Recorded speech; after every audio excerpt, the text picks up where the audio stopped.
كمان الأبوات إلهم حق علينا.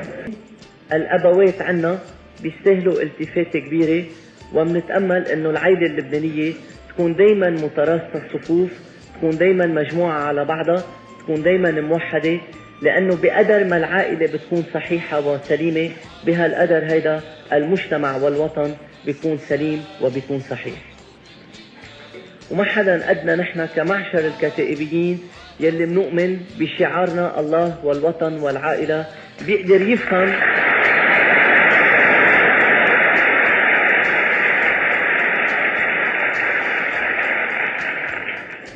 ما حدا أدنى نحن معشر الكتائبيين بيقدر يفهم على الضبط شو قيمة العائلة.